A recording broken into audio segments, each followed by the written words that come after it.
So somebody sent me a link about saying that the wrestling is now gonna be the Olympics in I think 2020 in Tokyo.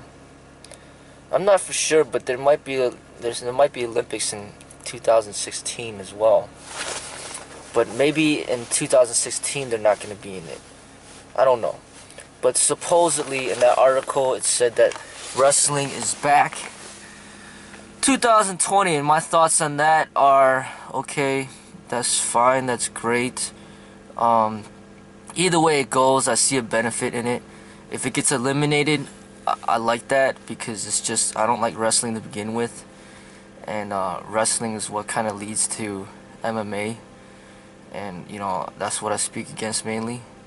But now that it's not eliminated, I still see a positive in it, because even though the wrestling can lead to MMA, if it doesn't lead to MMA and it's just basic wrestling with wrestling rules, I don't have a problem with that. And you know, it could be a healthy way of exercise, a healthy sport.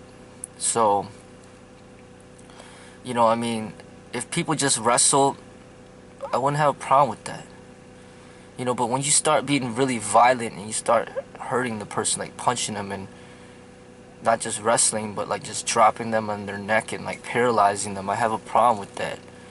You know, and you know, now that if they're back in the Olympics, great for them.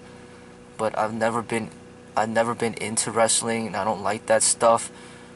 People may say, oh, you know, that's real combat and all this other bullshit. Well, to me, real combat is according to whatever fantasy that you want to come up with in your own life, you know.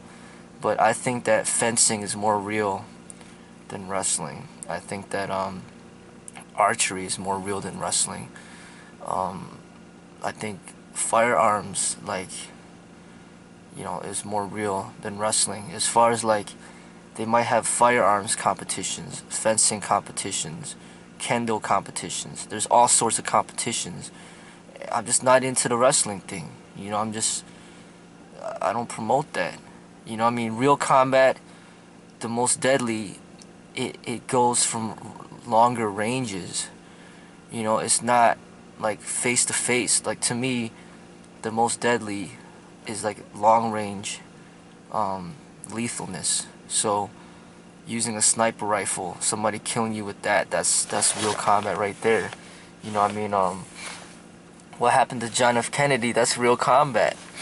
You know, what happened to Tupac Shakur, you know, somebody just drives by right next to his car and just guns him down. That's real.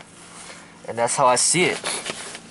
You know, real combat starts from a distance, you know, with the firearms, and then, you know, as you close the gap, you start using swords and things like that. The only reason why you don't see swords out there is because